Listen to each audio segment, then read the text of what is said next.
신앙 고백하겠습니다. 나는 전능하신 아버지 하나님 천지의 창조주를 믿습니다. 나는 그의 유일하신 아들 우리 주 예수 그리스도를 믿습니다. 그는 성령으로 잉태되어 동정녀 마리아에게서 나시고 본디오 빌라도에게 고난을 받아 십자가에 못 박혀 죽으시고 장사된 지 사흘 만에 죽은 자 가운데서 다시 살아나셨으며 하늘에 오르시어 전능하신 아버지 하나님 우편에 앉아 계시다가 거기로부터 살아있는 자와 죽은 자를 심판하러 오십니다.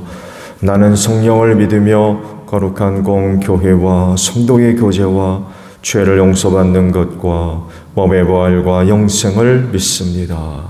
아멘. 찬송가 191장 부르시죠. 찬송가 191장 부르시고 말씀 봅니다.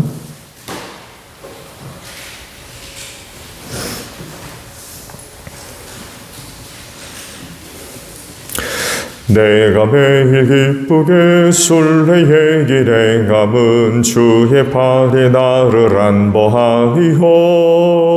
내가 주의 큰 복을 받는 참된 비결은 주의 영이 함께함이라. 성령이 계시네 할렐루야 함께하시네. 좁은 길을 걸으며 밤낮 기뻐하는 것 주의 영이 함께함이라. 전에 죄에 빠져서 평안함이 없을 때 예수 십자가의 공로 힘입어 그 발 아래 엎드려 참된 평화 얻음은 주의 영이 함께함이라. 성령이 계시네 할렐루야 함께하시네. 좁은 길을 걸으며 밤낮 기뻐하는 것 주의 영이 함께함이라. 나와 동행하시고 모두 염려하시니 나는 숲의 새와 같이 기쁘다. 내가 기쁜 마음으로 주의 뜻을 행함은 주의 영이 함께함이라. 성령이 계시네 할렐루야 함께하시네. 좁은 길을 걸으며 밤낮 기뻐하는 것 주의 영이 함께함이라. 세상 모든 욕망과 나의 모든 정욕은 십자가에 이미 못을 박았네. 어두운 밤이 지나고 무거운 짐 벗으니 주의 영이 함께함이라. 성령이 계시네 할렐루야 함께하시네. 좁은 길을 걸으며 밤낮 기뻐하는 것 주의 영이 함께함이라. 말씀을 봅니다. 고린도전서 14장 26절로 마지막 절까지 봅니다. 고린도전서 14장 26절로 마지막 절이에요. 그러면 형제 자매 여러분 어떻게 해야겠습니까? 여러분이 함께 모이는 자리에는 찬송하는 사람도 있고 가르치는 사람도 있고 하나님의 계시를 말하는 사람도 있고 방언으로 말하는 사람도 있고 통역하는 사람도 있습니다. 모든 일을 남에게 덕이 되게 하십시오. 누가 방언으로 말할 때에는 둘 또는 많아야 셋이서 말하되 차례로 말하고 한 사람은 통역을 하십시오. 통역할 사람이 없거든 교회에서는 침묵하고 자기에게와 하나님께 말하십시오. 예언하는 사람은 둘이나 셋이서 말하고 다른 이들은 그것을 분별하십시오. 그러나 앉아 있는 다른 사람에게 계시가 내리거든 먼저 말하던 사람은 잠잠하십시오. 여러분은 모두 한 사람씩 예언을 할 수 있습니다. 그래야 모두가 배우고 권면을 받게 됩니다. 예언하는 사람의 영은 예언하는 사람에게 통제를 받습니다. 하나님은 무질서의 하나님이 아니라 평화의 하나님이십니다.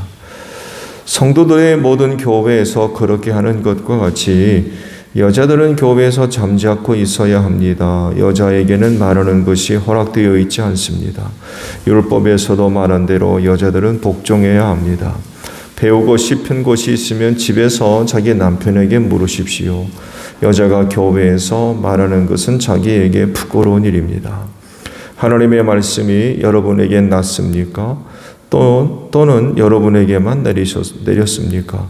누구든지 자기가 예언자이거나 성령을 은사로 받은 사람이라 생각하거든 내가 여러분에게서 보내는 이 글이 주님의 명령이라는 것을 알아야 합니다. 누구든지 이것을 인정하지 않으면 그 사람도 인정을 받지 못할 것입니다. 그러므로 나의 형제 자매 여러분, 예언하기를 열심히 구하십시오. 그리고 방언으로 말하는 것을 막지 마십시오. 모든 일을 적절하게 하고 질서 있게 해야 합니다. 아멘. 자, 오늘은요 40절에 있는 말씀을 함께 나누려고 합니다. 모든 일을 적절하게 하고 질서 있게 해야 합니다. 라는 말씀입니다. 모든 의사가 다 그렇습니다만에도 방언 역시 성령이 주시는 신령한 은사이죠.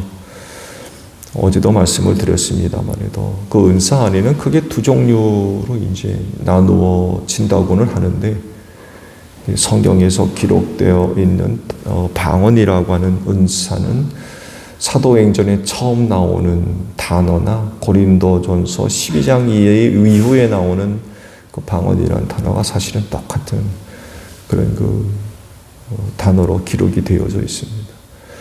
그런데 혹자는 이걸 이제 크게 두 종류로 나누어 보는데 여하간에 그 방언의 은사는 성령님의 것이기 때문에 그건 말로써 어떻게 설명할 수 있는 그런 내용의 것이 아닌 그야말로 신비한 은사입니다. 말씀드린 대로 경험들이 계신 분이 있겠습니다만 그건 뭐 한번 들어본 적도 없고 배워본 적도 있고 그런데도 방언이 나오거든요. 신비한 일이죠.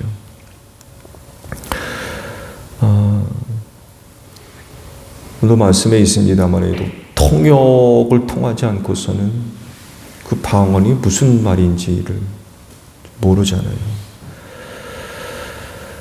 근데 자칫하면 이 방언의 은사가 어떤 사람들에겐 조롱과 비웃음거리가 될 수도 있다라는 것입니다. 그 초대교회 오순절 성령을 받았을 때 제자들이 그 방언을 하자 각지에 있던 사람들이 듣고는 놀라기도 했지만 세술에 취했다고 조롱하거든요. 알지 못하기 때문에 그렇습니다. 그래서 하시는 말씀이 방언의 은사가 있으면 통역의 은사가 있어야 된다. 그 은혜를 구해라 라고 말씀을 하시는 겁니다. 이것이 이제 첫 번째 방언의 제한성입니다. 통역하기를 구해라. 왜? 알아듣지 못하는 말이기 때문에 교회에 덕을 주지를 못한다는 거예요. 그래서 이제 예언하기를 힘써라 라고 말씀하셨던 거죠. 여기서 그치지 않고 두 번째 이제 방언의 제한성을 제시하시는데 수를 제한하십니다. 수를. 그렇죠. 둘이나 셋이 해라. 방언 하나 있으면 부탁대고 뭐 다 하는 게 아니라 둘이나 셋이 해라. 라고 제안을 합니다. 그런데 특이한 것은요. 여기서 말씀하시는 방언은요. 기도가 아니라 주고받는 대화입니다. 그래서 14절에 나오는 방언과 27절에 나오고 있는 방언의 상황이 달라요. 14절은 방언 기도입니다. 근데 27절은 방언의 대화입니다. 방언 대화. 방언으로 서로 주고받는 이야기입니다. 이런 경우는 아직 못 봤던 것 같아요.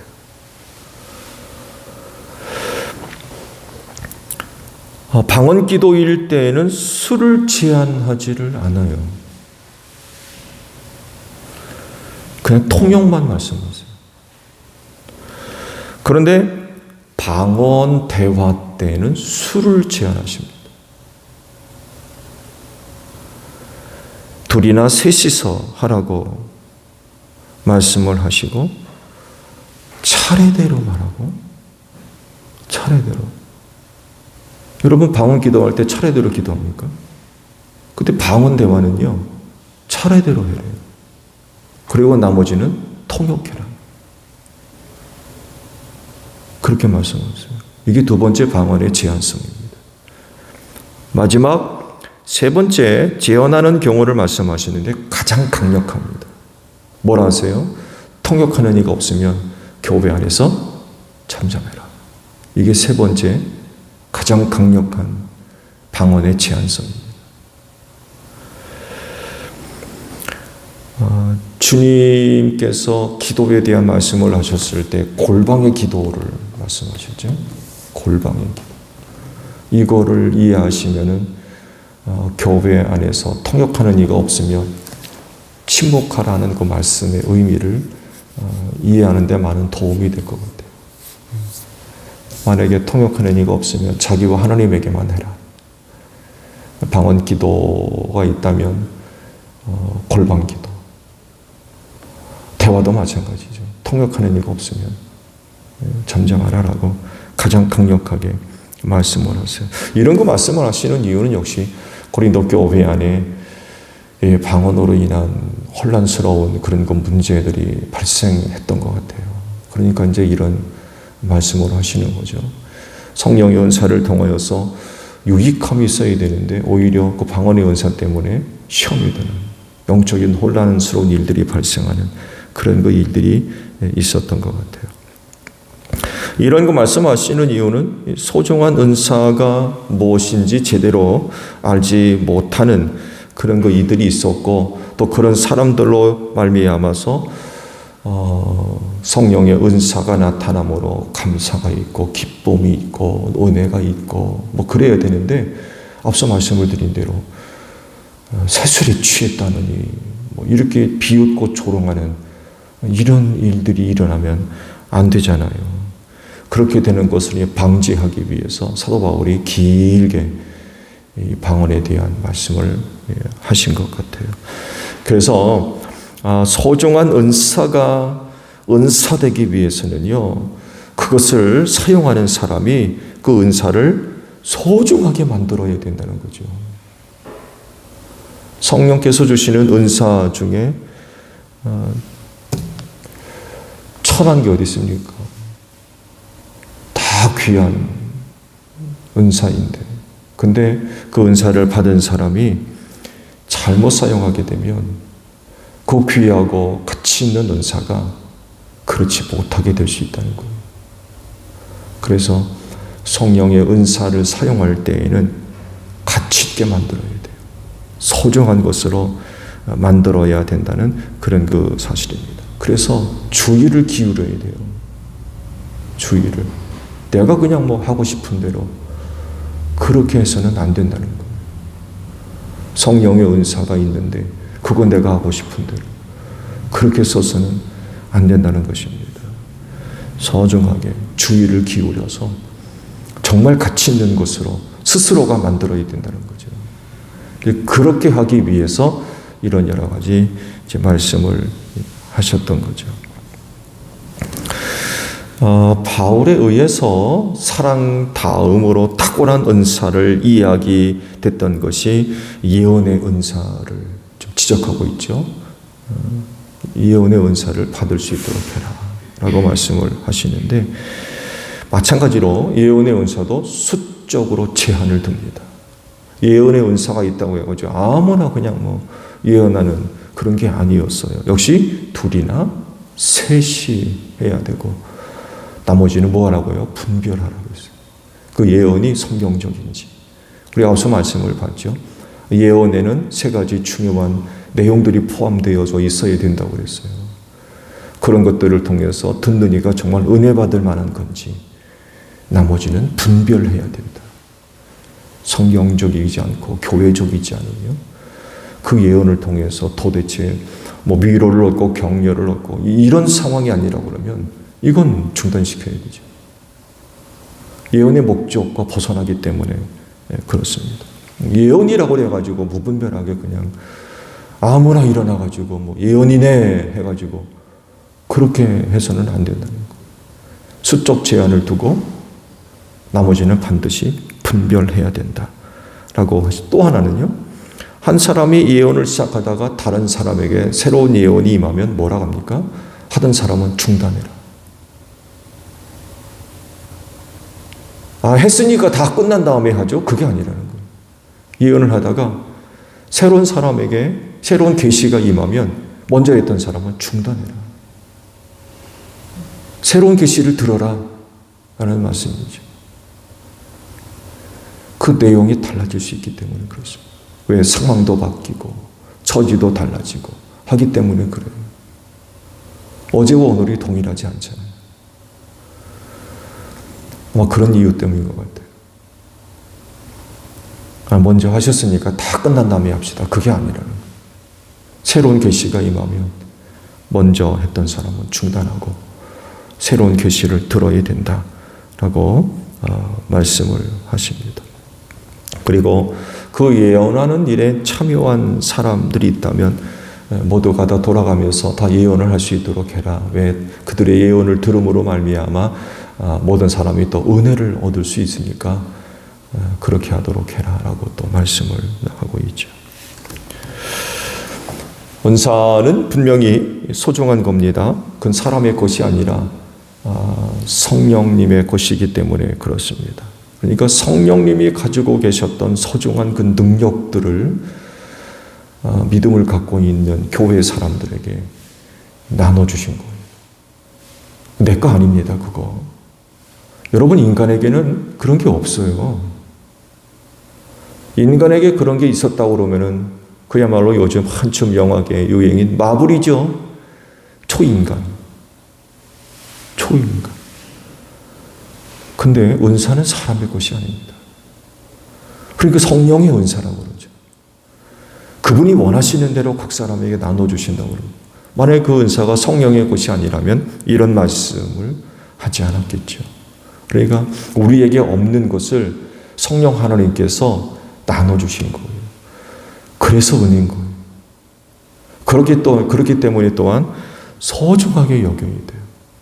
가치가 될 수 있도록, 가치 있는 것이 될 수 있도록 주의를 기울여서 잘 사용해야 된다는 그런 그 사실입니다. 앞서 말씀을 드린 대로 성령님의 것이기 때문에 이건 너무나도 귀한 거거든요. 근데 사용하는 사람이 제대로 사용하지 않으면 성령님께 속한 소중한 것들을 헛된 것으로 만드는, 조롱거리가 되고 비웃음거리가 되는 이런 것들이 될 수 있고, 유익함이 아니라 오히려 혼란과 시험에 빠뜨리는 이런 것이 될 수 있어요. 그래서 하시는 말씀이 뭐예요? 덕 있게 해라. 그 은사를 사용할 땐 덕이 있게 해라. 덕을 줘야 된다. 또한 그 은사를 갖고 섬길 하나님이 질서의 하나님이고 평화의 하나님이다 라고 말씀을 하셨어요. 그러니까 은사가 이걸 벗어나면 안 된다는 거예요. 결국 모든 것을 다 하나님의 영광을 위해 해야 되는데 그 하나님이 질서의 하나님이에요. 그래서 하신 말씀이 뭐예요?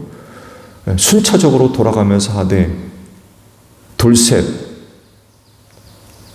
하나가 방언이나 예언을 하면 나머지는 통역을 하고 분별해요. 또 새로운 예언이 임하면 하던 사람은 중단해라. 이게 다 질서라는 거죠.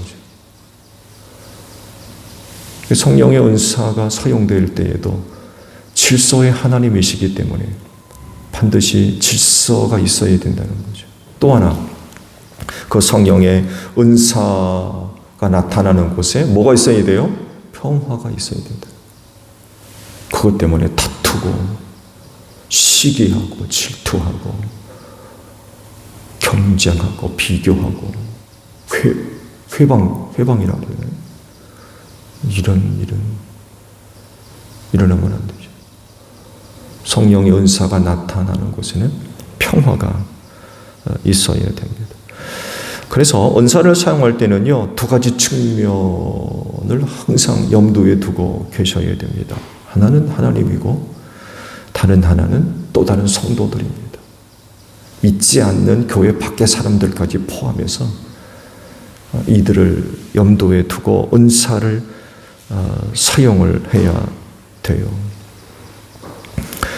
그 은사를 사용함에 있어서 빼놓을 수 없는 영역이 하나님의 영광을 드러내는 이런 일들이 돼야 되고, 뜻을 이루는데 은사들이 사용이 된다는 거죠.